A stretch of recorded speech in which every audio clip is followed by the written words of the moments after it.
Hello everyone, আসসালামু আলাইকুম। কেমন আছেন সবাই? আশা করি সবাই ভালো আছেন। আমি পারভিন সুলতানা, এভরিডে মিরাজ মাদার ব্লগে আমার নতুন একটা ভিডিওতে আমার নতুন বন্ধু, পুরাতন বন্ধু সবাইকে জানাই স্বাগত। দেশ থেকে, দেশের বাইরে থেকে যে যেখানে বসে আমার আজকের এই ভিডিওটি দেখা শুরু করেছে সবাইকে অসংখ্য অসংখ্য ধন্যবাদ।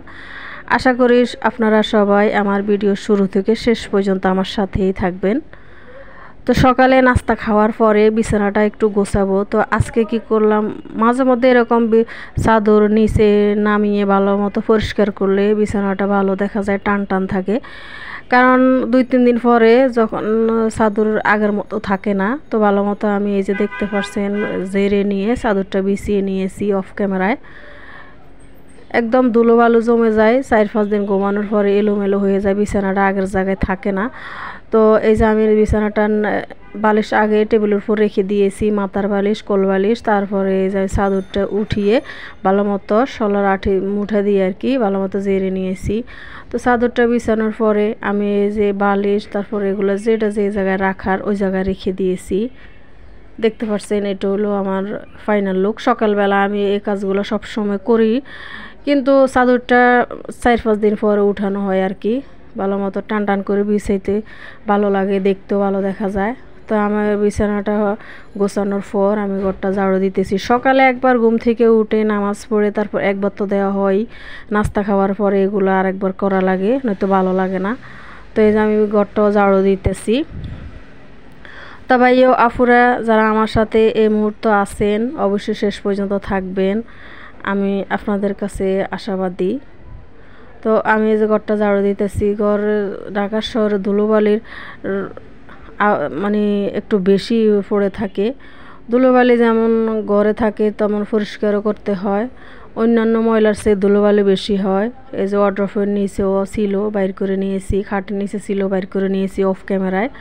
মাঝে মধ্যে এরকম ক্লিন ভালো করে করতে হয়, মাঝে মধ্যে আবার একটু ঘর ঝাড়ু দিই, কিন্তু বা 1 সপ্তাহ বা 10 দিন 15 দিন পরে ভালো করে খাটের নিচ যা যা থাকে এগুলোর পরে ভালো করে ঝাড়ু দিতে হয়।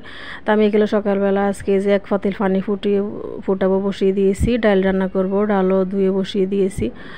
তো এই কাজটা আমি আজকে যে দুপুরে রান্নার আগে দিয়ে করবো। চুলার উপরে ডাইল হতে থাক, আমি যে আর্টিফিশিয়াল ফুলগুলো যেভাবে পরিষ্কার করে নিই একদম সহজভাবে, মাঝে মধ্যে এগুলো এরকম করলে কিন্তু অতটা ঝামেলা হয় না, বেশি ময়লা হলে ধুতেও ঝামেলা হয়।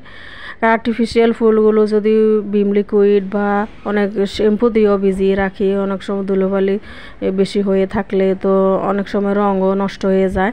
তো আমি মাঝে মধ্যে এরকম ক্লিন করি। ডিপ ক্লিন যদি আমি করে থাকি তাহলে আর একদম ভিজিয়ে রাখা লাগে না। তো আমি এখানে একটা বাটির মধ্যে পানি নিয়েছি, পানির মধ্যে একটু ভিম লিকুইড নিয়েছি, অল্প করে অল্প পরিমাণে নিয়েছি, যেহেতু আমি এই যে একটা সুতি কাপড় নিয়েছি ভিজিয়ে তারপরে একটু একটু করে যে দেখতে পাচ্ছেন আমি মুছে নিতেছি।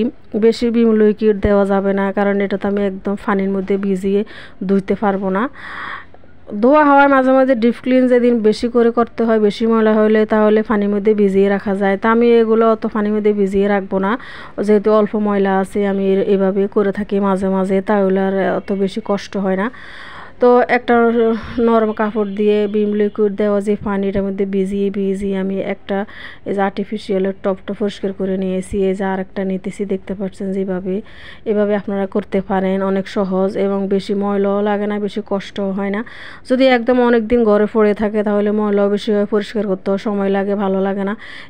এই ফুলগুলা দেখতে অনেক সুন্দর লাগে, ঘরের সৌন্দর্য বাড়িয়ে দেয়। আমি ফ্রিজের উপর রেখেছি 2টা, ওয়ার্ড্রোবের উপর রেখেছি একটা, আর একটা আমার ঘরে ঝুলানোই থাকে, ওটা আমার ছেলের পছন্দ, ও মেলা গেছে, মেলার থেকে নিয়ে এসেছে। তো এগুলা যেমন ঘরের সৌন্দর্য বাড়ায় তেমনি ওদেরকে তো পরিষ্কারও রাখতে হবে। তো মাঝে মাঝে আমি এই যে এরকম করে ক্লিন করে নিই, আপনারা এইভাবে করতে পারেন। এভাবে কাজটা করলে অত বেশি কষ্ট হয় না, অল্পতে পরিষ্কার করে নেওয়া যায়। তা আমি এই যে একটা ফুলটা পরিষ্কার করতে করতে একটা এই যে আলাদা হয়ে গেছিলো, পরে আমি এই যে এটাও একদম যে জায়গায় ছিল ওই জায়গায় দিয়ে দিয়েছি। ফুলগুলো অনেক পছন্দ, ফুল আর্টিফিশিয়াল হোক অরিজিনাল যেগুলো ফুল সবই ভালো লাগে, সবার পছন্দ। ফুল ভালোবাসা না এমন কোনো মানুষই নাই। এই যে আমার 2টা একদম ক্লিন হয়ে গেছে, আর 2টা কোনো আছে। তো এই যে দেখতে পাচ্ছেন আমি যেভাবে ক্লিন করে নিতেছি আর কি। এভাবে করলে কিন্তু অনেকটাই কাজ সহজ হয়ে যায়, ভালো লাগে এবং দেখতেও সুন্দর লাগে, কাজ করতেও ভালো লাগে। যে কাজে বেশি সময় দিতে হয় ওই কাজ করতে পরে আর ভালো লাগে না। তো এই যে দেখতে পাচ্ছেন আমি এই যে ফুলগুলো নিতেছি পরিষ্কার করে। তো রান্নার আগে দিয়ে আমি এই কাজটা করতেছি। ডাল তো বসিয়ে দিয়েছি, আগে ডাল হতে থাক, সমস্যা নাই, ডাল হতেও তো সময় লাগে, পানিও ফুটে যাবে। এই কাজের ফাঁকে আমি এই কাজটাও সেরে নিতেছি। একটা কাজের ফাঁকে আরেকটা কাজ করলে দুটো কাজই একসাথে হয়ে যায়, এটা আমরা গৃহিণীরা জানি। যেই কাজ যেভাবে করা লাগে ওইভাবে করে নিতে হয়, কারণ কোনো কাজ না করে সংসারে থাকা যায় না। আগে পিছিয়ে সব কাজই সময় মতো করে নিতে হয় আর কি। তা আমি ফুলগুলো আজকে কয়দিন পরিষ্কার করব করে করি নাই, অন্যান্য কাজ করা হয়েছে, এই কারণে এই যে আজকে করে নিতেছি। তো একবার আমি পানি চেঞ্জ করে নিয়ে এসেছি, পানি আগরগুলো ফেলে দিয়ে এখন আবার নতুন করে নিয়ে এসেছি আর কি, অফ ক্যামেরায় নিয়ে আসার পর। কারণ এখানে ধুলোবালি যা হয়েছে একবার পানি দিয়ে সব পরিষ্কার করা যাবে না। তো আমি প্রথম যেই বাটিতে পানি নিয়েছি ওগুলো চেঞ্জ করে আবার নিয়ে এসেছি। তো বাকি যে ফুলগুলো ওগুলো আছে এই যে আগের নিয়মে সব করে নিতেছি আর কি। আর্টিফিশিয়াল ফুলের প্রতি আমার অনেক অনেক নেশা। আমি যে জায়গায় যাই, আমি মার্কেটে যাই, যেখানে যাই, ফুল দেখলে আমার অনেক পছন্দ, আমি কিনতে চেষ্টা করি। তো যে সাধ্যমতো কেনার সময় দেখা গেছে সবসময় মন মতো হয় না, টাকা থাকে না, মনে থাকলেও মনে কিনতে চাইলেও ইচ্ছে থাকলেও হয় না। তো মাঝে মাঝে আবার কিনি এই আর কি। তো তারপরও খুশি আছি আলহামদুলিল্লাহ, যেভাবে সংসারে আছি আল্লাহ যেভাবে রাখছে ভালোই রাখছে, আল্লাহর কাছে হাজার হাজার শুকরিয়া জানাই। তো আমার ফুলগুলো পরিষ্কার করা হয়ে গিয়েছে, কেমন হয়েছে অবশ্যই জানাবেন। এই যে দেখতে পাচ্ছেন ফাইনাল লুক। তো আমার দুপুরে রান্নার আয়োজন, আমি এখানে আগে তো ডাল বসিয়ে দিয়েছি, ডালও বাগার দেওয়া হয়ে গেছে, ডাল নামিয়ে নিয়েছি, অ্যাকচুয়ালি ভাতও বসিয়ে দিয়েছি। তো এখানে আমি আজকে বেলে মাছ ভুনা করব। আমি ফ্রাই প্যান চুলার উপর দিয়ে পরিমাণ মতো তেল দিয়ে দিয়েছি। তেল গরম হওয়ার পর আমি এই যে পেঁয়াজ কুচি, কাঁচামরিচ কুচি, তারপরে এগুলো ভেজে নেওয়ার পরে আমি পরিমাণ মতো দিয়ে দিলাম হলুদ গুঁড়া, মরিচের গুঁড়া, আদা রসুন বাটা, তারপরে স্বাদ মতো লবণ দিয়ে একদম কষিয়ে নিয়েছি। একটা ফ্রোজেন করা টমেটো দিয়েছি, এগুলো ভালো মতো কষানো হয়ে গেছে, দিয়ে দিলাম জলের পানি অ্যাড করে। আমি আগে বেলে মাছ ধুয়ে পরিষ্কার করে হলুদ মরিচ লবণ দিয়ে মেখে তারপরে বেজে নিয়েছি। এই যে বেজে নেওয়ার পরে আমি যে মশলাটা কষানোর পরে জলের পানি অ্যাড করে, জলের পানি যখন বলক বসেছে তখন আমি বেলে মাছগুলো দিয়েছি।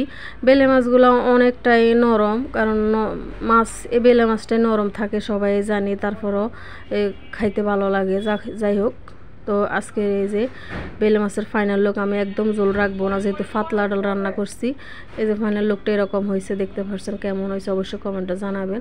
আমার দেখতে তো এখন অনেকটাই ভালো লাগছে, দেখতে কতটা লোভনীয়, আমার তাই মনে হয় ভালো লাগছে। আর ভাইয়া আপুর আপনাদের কাছে কেমন লাগবে জানি না, আপনারা কমেন্টে অবশ্যই জানাবেন।